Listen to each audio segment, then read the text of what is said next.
What's up, beautiful people, to another episode of Conversations with Christian Men. Hello, hey, it's a new change to the bad boy. Thanks to my lovely wife.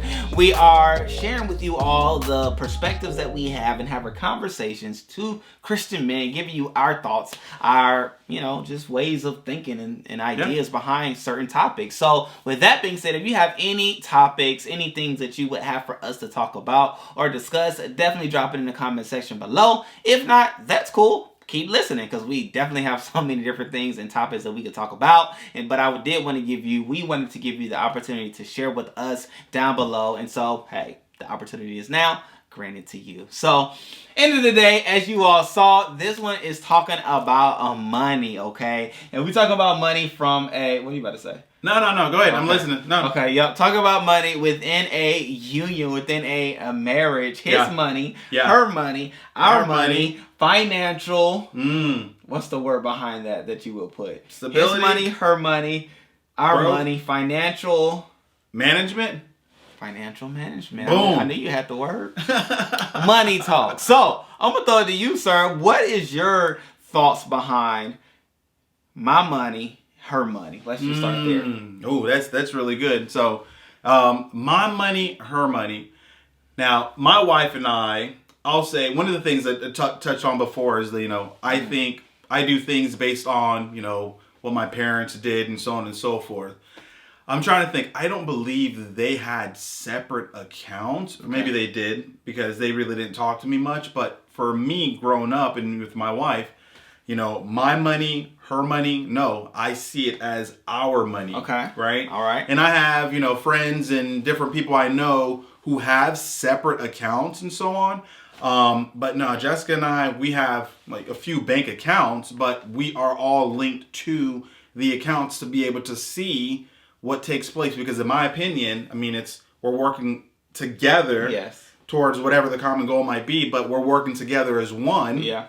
So it's our money together. And of course we'll delve a little bit more into that, as far as my thoughts on like jealousy and different things that might occur if you have separate accounts or people feeling like, my bill and her bill. No, it's your bill together. So everything that we do, we have as one. But what about you then? No, I like that. So for us, we definitely have the our money concept. Once we became one through marriage, after saying I do, then we had the idea that all for one, one for all. And so that means what that means. We have multiple bank accounts, but within them, to your point, we the both of us are on and have equal rights. Yeah. She has the money or ability to withdraw and add, like I have the ability to withdraw and add. And the list goes on. And so what I will say is we do have a budget, right? Which you can use whatever word you want. We have a money management plan if you want to get special, but it's called a budget, right? We have a budget, and within that budget we do have allowances. Right, and you have the ability to have an allowance. Now you can either take it out in cash, or you can swipe the card and use it because you know your amount.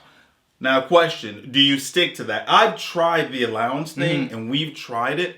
I will admit it has not worked for us. Gotcha. But does it work for you though? I stick to it. Yeah. Okay. I like the way you said you stick to it. I stick to it. Okay. And I'm able to stick to it because, right, but. I'm able to stick to it because, I know what was decided and I stick to it, right? Yeah. Now, on the flip side, what I've heard behind why it wasn't adhered to, because things come up. Like, I couldn't plan for this. Well, plan for that. One of the things that we do, I like to, and I'll ask you in a moment too, as far as budget, who lays it out for your house or whatever, but I lay out the budget, and I give Jessica access to, we use a spreadsheet that basically has everything.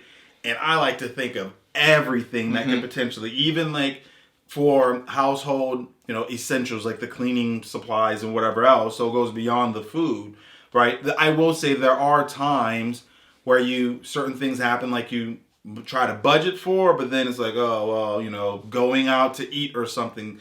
I know I'd mentioned. It's in the budget. No, well, going out to eat in the budget, yes. But then when you have two people going out to eat, versus like 5 people going out to eat and then like other people. So then it's like, if we're going to have the 5 of us are going to go out and somebody wants to bring someone, then we can't, in my opinion, I'm not like, no, you're going to pay for yourself because you're not in my budget. You know, I'm going to be nice and like, all right, cool, we'll go ahead and pay. Now so why wouldn't that change the location? Right? Because I'm like, so clearly you're hearing, I'm a stickler to what is said. Yeah. Right? I feel like you say what you say and you do what you say. That's what I feel like. And so with that being said, you know the food budget, right? Let's just call it a food budget. Or if you're so specific that you say budget for eating out, okay? You know the number for the month. I don't know how you budget. We budget for the month. Yeah, we do for the month, yeah. In that budget for the month, too. Let's say it's $1,000, right? And that was $1,000 that you had budgeted for the 5 of you all. But if the 5 of you all then brought 2 people, now you have 7. That, to me, changes the location of where we're going. It doesn't add... So you can stick to the amount correct. That we're planning to spend for the month. So instead of us going to Olive Garden, we're now going to McDonald's. Because we are now at McDonald's level based on the number of people. If that's what it takes. That's what it takes. Does that work for you, though? Yes. Yeah? Okay. Because I stick to the budget, right? I was going to say, does your wife co-sign and say we're going to switch the location? Or we won't go out. We'll cook in. Which I'm cool with, right? I'm cool with it. For multiple reasons. I just feel like it's safer. But anyway. But I said it to say because, you know, when we budget, right? So you say, you know, you were going to get to it. I'm the one that initiates the budget. However, we sit down together to say what works, what makes sense. Did it work last time? Will it work this time? Any foreseen or unforeseen, unknowledgeable things that are coming up that, you know, because you may have an appointment I don't know about. You may need, like me, I may need a crown. That's $500. I know what it is. Yeah. Go ahead and put it in the budget so it won't be a shocker when it hits because that $500 is going to hit. And so we budget, and this is why I'm adamant about things, we budget down to 0. And so let's say that $2,000 comes in for the month. $2,000 is budgeted, right? Whether that's savings, whether that's spending, whether that's investing, whether that's tithing, it goes down to 0. Yeah. So with that being said, when you add 2 more people to this equation, we're in the negative. We're in the negative, and you can't do that. Yeah. You don't have negative money.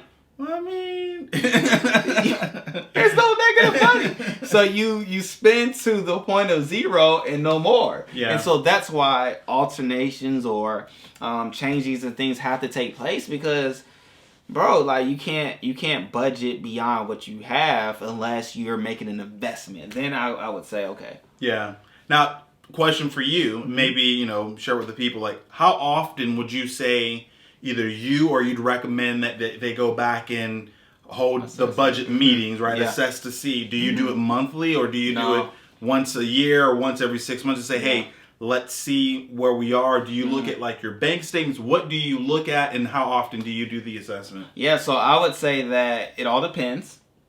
It all depends on how, one, mature you two are and how long you all have been doing it. So when we first started in marriage doing a budget, we would assess it monthly because things kind of change, and even with the job that I had, there was the commission side of it. Okay. Either add money or not have money. So we even lived life in a way that we didn't even count commission money. That was like extra money. Yeah. You know what I'm saying? Because it fluctuated. Yeah. And so saying that to say it all depends there, right? Let me put that caveat. But then as you grow, in the beginning, start early, start frequent, talk about it, look at it. We even did it in a way where we took out cash. So we followed the envelope system. Yeah, the envelope system. Yeah, we tried the envelopes. Yeah, we tried that too. But it was like too cumbersome, and like it was, I didn't want to bro. send my wife to the store with cash. Like it was just too much. It was a headache. I mean, it works for some, correct? Right? It works for, but unfortunately, that did not work for us. Yeah. No, that didn't work, and so we dumbed down that to the idea that okay, we have this, which we use a budget platform called, I believe it's called Every Dollar, still from the Dave Ramsey program, which is for free. You all can get it. I'll drop a link down below if that's something that you're interested in. But you can budget. You put in how much money you bring in a month. And then you budget where that money's going to go. And you can have categories. So we have tithes, we have automobiles, we have gas, we have food, we have entertainment, we have those kids. Because you got to budget for the kids. Like, when I see that budget for the kids, that's 2 cars. You know what I'm saying? Like, I want this Jeep Gladiator, and my son is spending it, but it's for the good. You know what I'm saying? I believe that children are our future. Yeah. But nonetheless, in all, let them lead the way. Let them lead the way. You know what I'm saying? Sing it, Whitney. But with that, that's what I do. And then beyond that, what we do now is we do it quarterly. Okay, right? Let's look at it quarterly. What's going on? What do we see coming up? Yeah. How have we done?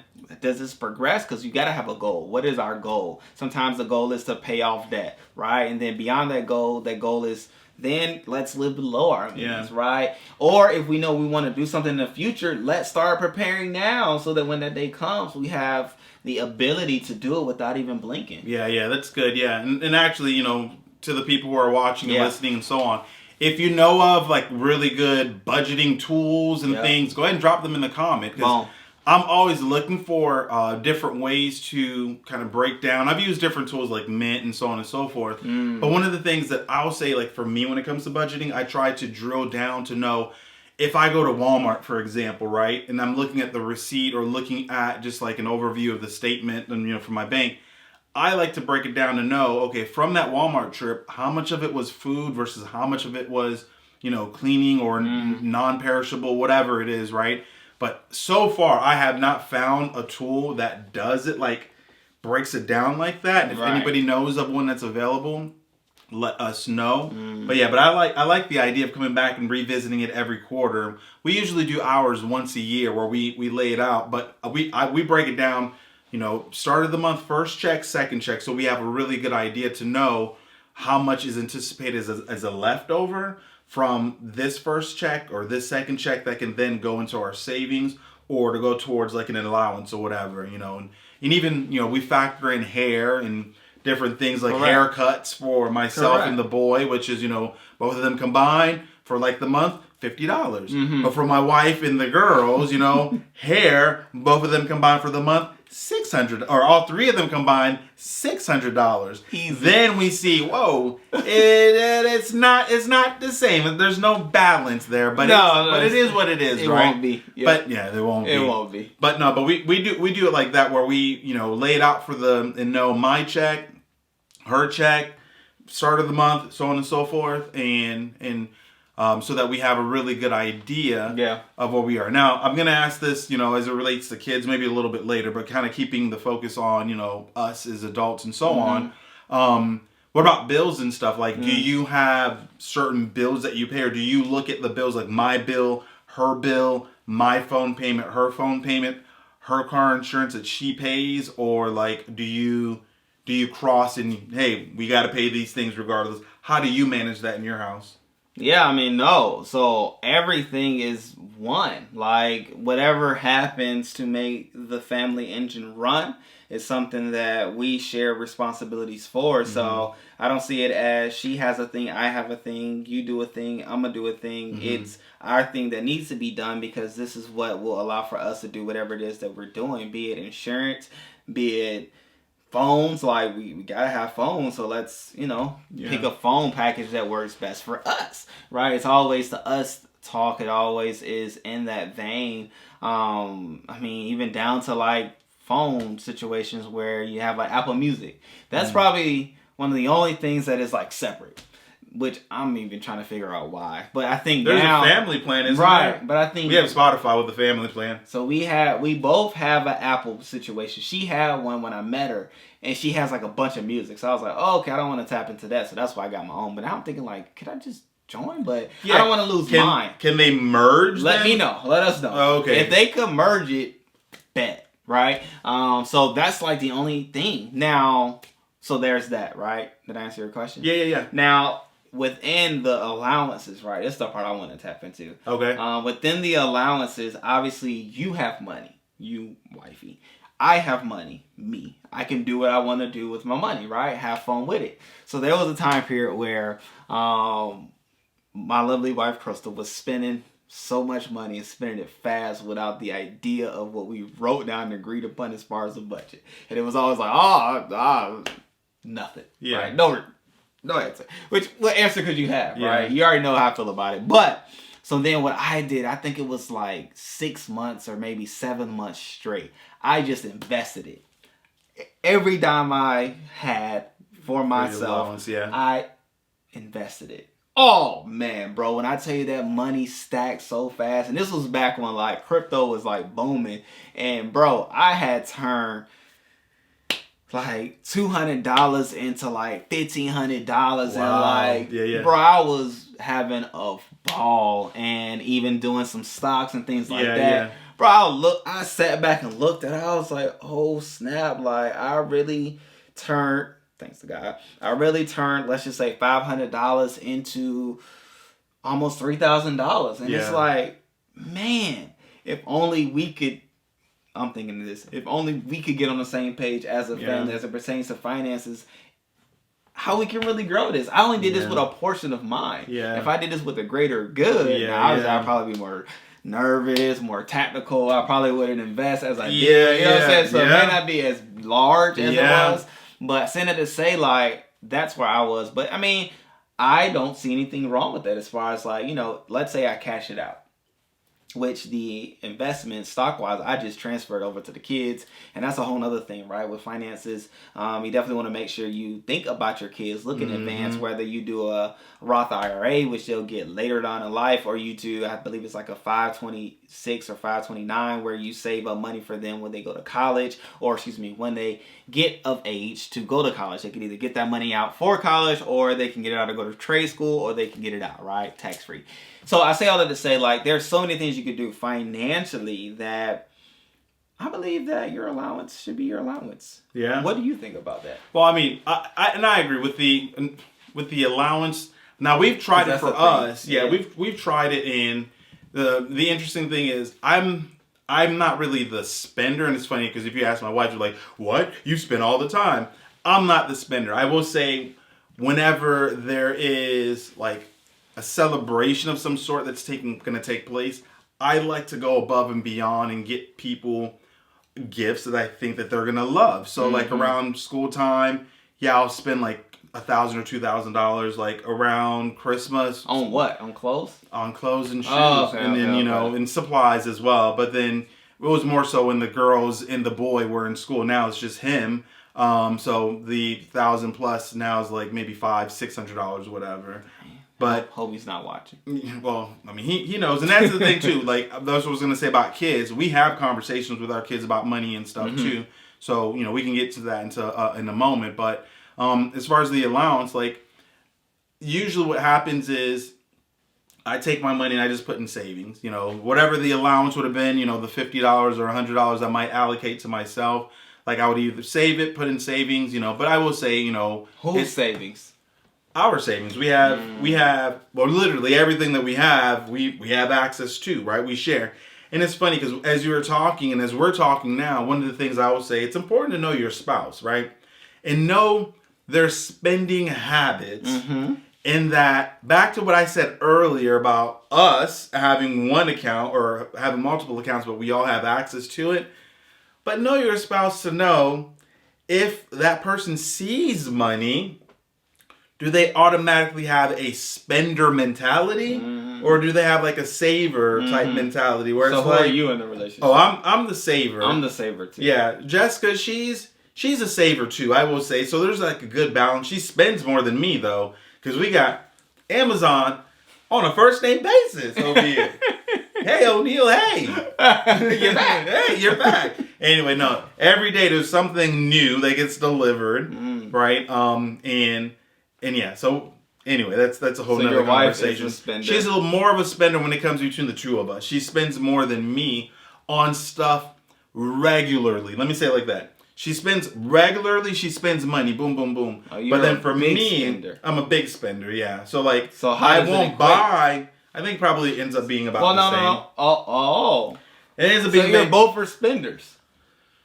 So I guess I never really thought about it like that. I'm not She's a slow. She is slow, you're constant. Glacier. You're like a one time, and then God dog. But yeah, I guess you could say. So it's the same.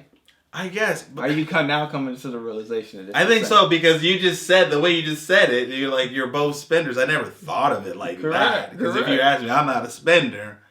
But if it is the one thing, like something special for someone, then yeah, I'd like to. But you have a lot of special someones in your lives, right? You have 3 kids, you have a spouse, you have nieces and nephews that you hold near dear to your heart. You have parents, you have. I know. There's so many reasons why big spending. Oh yeah, you're a spender too. So now that we know, I guess I'm a spender. Oh my goodness, you're both are spenders. You just do it in different increments. I guess you can say that. Definitely not a spender. Revelation. Money talk. Oh my goodness. Conversation you should have. I literally never thought of it like that. You know, I've always seen it as like, I'm a saver. I save. But then when it comes to certain, situations, recently was my brother's birthday and he plays video games and I got him an Xbox or PlayStation 5 and wow. That was a lot of money. Yeah. That's not a pair of shoes. It's not a pair. It was a lot of money. For a pair of shoes. Yes. But I'm not counting your dollars. Your wife is. But with that being said, you're both for spenders. Now, who's the saver? Because you can't have all on one side. No, I mean, I'll say she. Okay, Sounds like it, cause well, we're good. The way that we're about to break this down. Okay. If we look at it regularly, Jessica is more of the saver than me, because when I asked you earlier about bills, we don't have her bill, my bill, and so on and so forth. We have just the bills that we pay, period. Yeah. However, based on when a particular payment comes out, like we'll know these 5 things, the allocation is from my account, but this 1 or 2 things, it's going to come from your account. Correct. So it's not your bill, correct, but in a sense, it's just like, the allotment. The allotment, like the way we've broken down, like correct, her car payment. I'm with that too. I want to say is like the only thing that comes automatically out of her account, but the majority of the bills are taken from my account. So with that said, I'm paying a lot of them. So now she has a little bit more left over to pull and to put into like savings regularly than I do. But it's she's kind of like the saver in a sense. No. But we're paying things, right? Because you see, but she has more that she's able to pull and put into the savings, bro. No, she doesn't. You all have the same amount. Where it's coming from is just simply a allotment, allocation. It's not that the bills are being paid from your account. The bills are being paid from you all's account that may be Chase. Yes. And other bills are coming from you all's account that may be Wells Fargo. But it's not her account is Wells Fargo account. No, you all's account is at Wells Fargo. Yeah, no, you all's account is at Chase. Yeah, the account component. But as far as the Wells Fargo account may have more money to add to the savings, but that's all it is. It's not her account. Yeah, so you can't say that to say she's the saver. That's all I'm saying. Well, I mean, but if it's like her check, right? Like where she has more money left over in her check compared to money that I have left over in my check, right? Because we're kind of paying, again, not my bill, her bill, and so on and so forth, but the way that we've set it up, she has a little bit more left over that we can then put in savings. So we're saving together, but the majority of the money that's left over after it's all said and done, based on the way that we've structured, is from her check. So then we're able to pull it. But I mean, so you see her money and my money. That's what you're saying. I don't see her money, my money. You clearly do. No, I don't see her money, my money. It's our money together. But you have yet to use the word our. You said her money from her check and my money from my check in this account. The way that we've broken down our bills and our money combined is based on what comes out when, and so on and so forth. We've set it up where the majority of the automatic payments are taken out of said account. Yeah, the account that that was established, let me say it like this, break it down. That was established before Jessica and I got together and became one. So then I'm the primary on this one and she's like the sub or co or whatever. On this one, she's a primary and I'm on it. So this comes automatically from this account. This comes automatic from that account. Both Chase accounts. Okay. Right? Okay. But the paychecks that we each receive separately, we've set it up where for her paycheck, there's more money left over than my paycheck. So therefore, we're able to put more money into savings from the money that's left over from hers. You all heard what he said. You all heard what I said. You're curious to hear what you have to say. So our money. Let me ask this. With that mindset, do you feel like you have the responsibility to pay the bills? No, it's us together. Because I mean, if I don't have the money or whatever, we've transferred money back and forth, between our accounts, or if hey, I'm gonna be a little bit short or whatever it might be, then it's not like, well, Tough Cookies, your phone's gonna get cut off or whatever else. No, we have the account together. Or Tough Cookies, you can't go to work, or because you can't drive because you can't pay your car payment, whatever. No. We don't separate. I mean, everything's together. Like, literally, everything's together the way we broke it down. I mean, that sounded better. That brought unity better than your dissertation. But, I mean, I love that because even too, like, there's a breakdown of, even vacations. Like, that's a thing. Now, let me ask this. Do you all have any businesses that you have started? Yeah, we recently started a business together. Gotcha. So you did it together? Yeah, together. Okay. Yeah, everything we do together. I mean, now I ask this because Crystal and I have established multiple businesses. Some that we've established together, but honestly, most of them before either she did it or I did it, and we support each other, right? Yeah. And so my question was going to be in the realm of that, where let's say Jessica is doing. Well, let me put it on me. Crystal's out here doing speaking engagements, right? I'm there, maybe. I'm there, yes. And however, they pay her $1,000. Should that money be hers, or should that money come back to the business and be dispersed? Well, come back to the business. Well, I think if you have a business, it's important for two things: for you to pay yourself and pay the business, right? Put money in. So who gets paid? So who gets paid in that case? Well, I mean, it would be.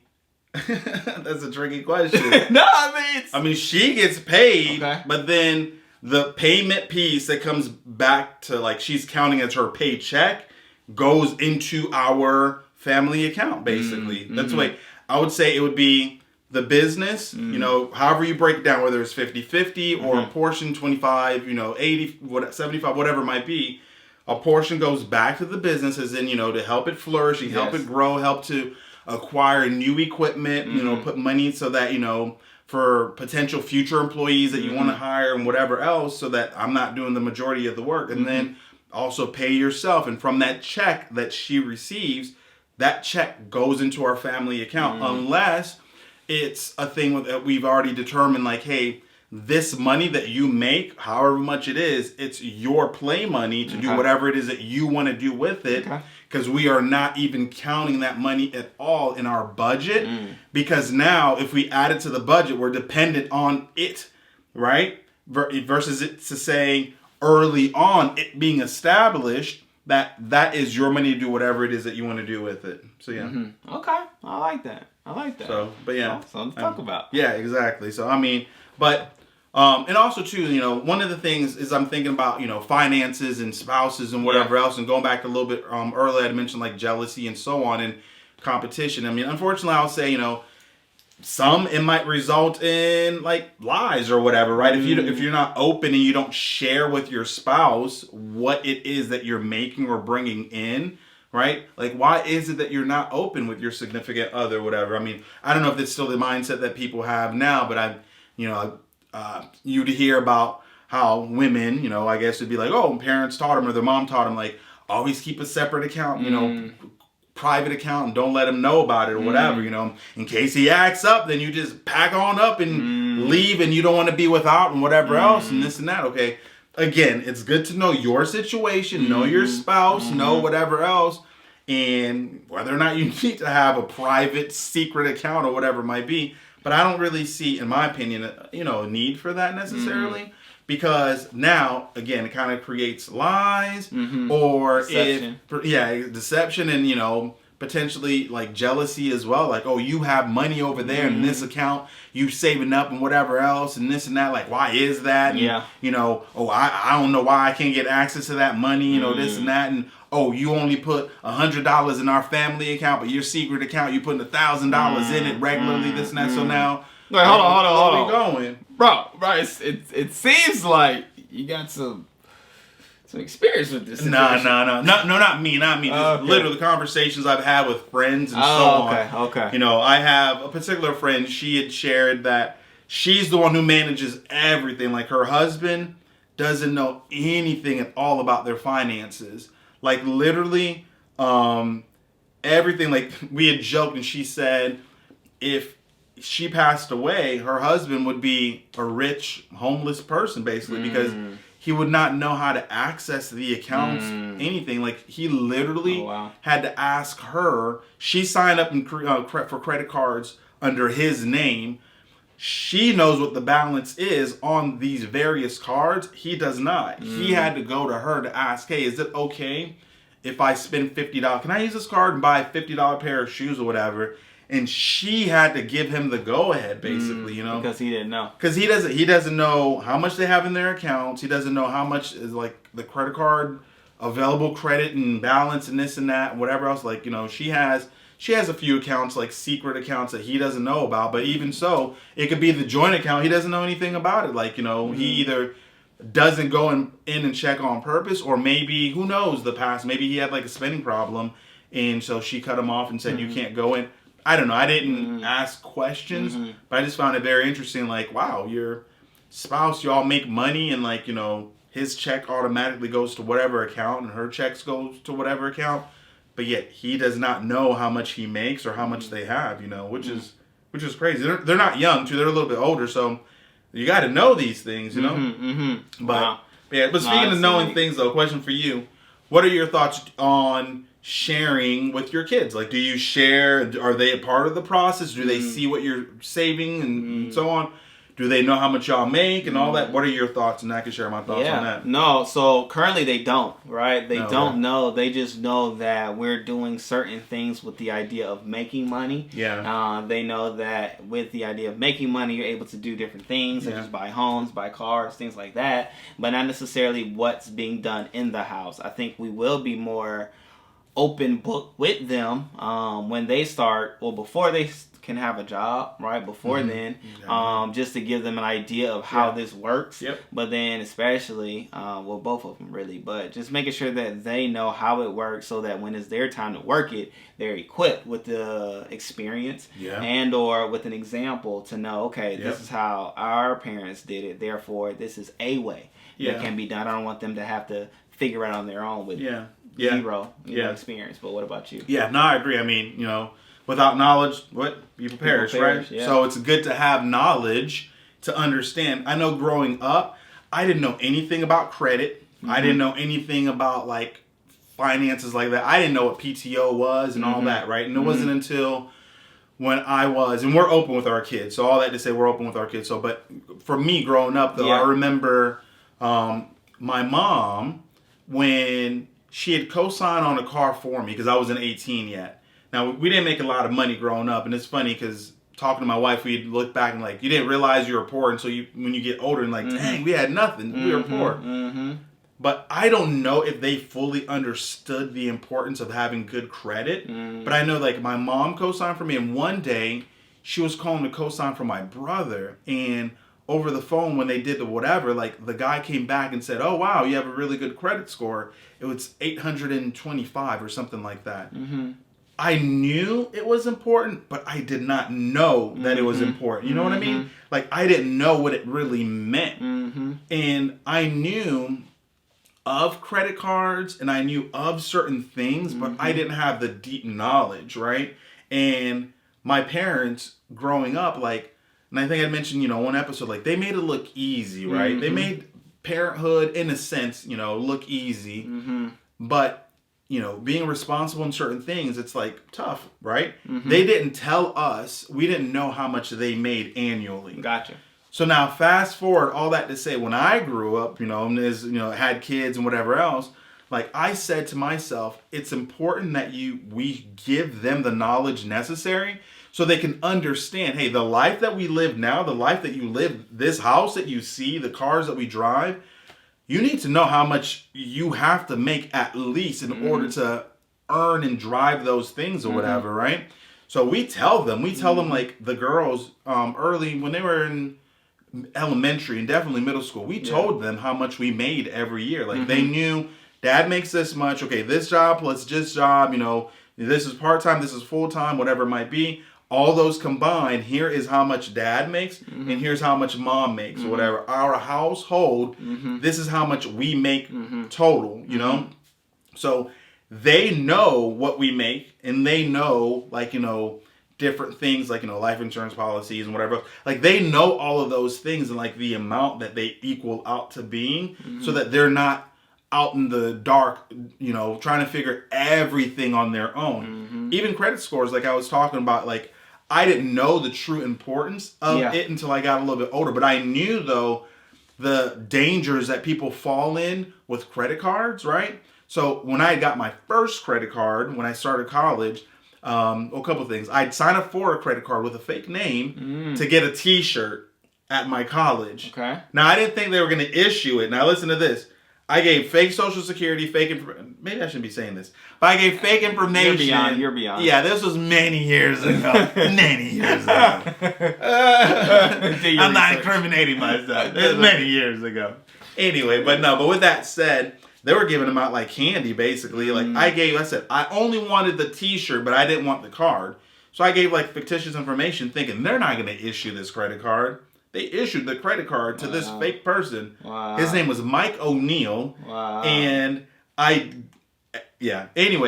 they issued the card and they put it in my mailbox at the school. I'm like, oh, God dog it. They issued it. Now I called and canceled it. But I knew with my first one that I actually had, my plan was, every time I used it, I'm going to pay it back. Correct. Every time I use it, I'm going to pay. I'm going to buy school books. I'm going to pay it back. Yep. I stayed consistent with that, and then that helped to build my credit. Correct. And so, and last thing I'm going to say regarding credit to and kids, in talking with them, did you know that you can actually, before your child is 18, you can put them on your credit card? Did you know that? Yeah. Some of them you can do there's no age limit. Right, some cards you have to wait a certain age. Some I can do my kids right now. Yeah, which we've talked about it. But I mean, could I do it now? Yes, but I will want to wait until they know why. Well, okay. So that's a good point. So for those of you watching or hearing this, if you did not know, would recommend look to see if you have a credit card.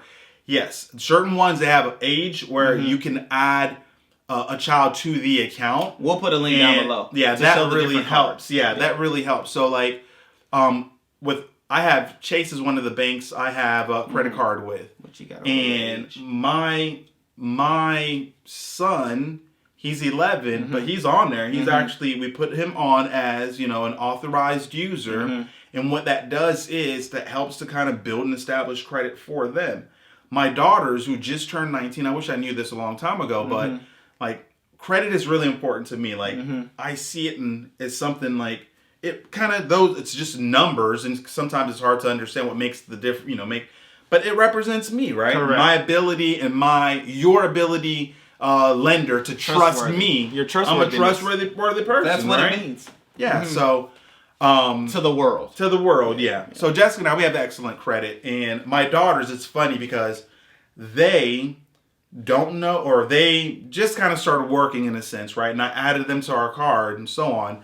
The one that has a very high limit, and right now they're barely making any money, and literally they have their credit scores like 825 right now. Beautiful. Yeah. So we're at like 830 something, and then they're right there, and it's funny because just literally I added them to the card, then looked at their Credit Karma, like, you know, their score and whatever else. Oh yeah, this person. Oh yeah. They've had a credit card for 6 years, but really we've had a credit card for 6 years. So what it does is it takes our credit history and adds to theirs, and then that's how they're able to have excellent credit even though they just started. To that card.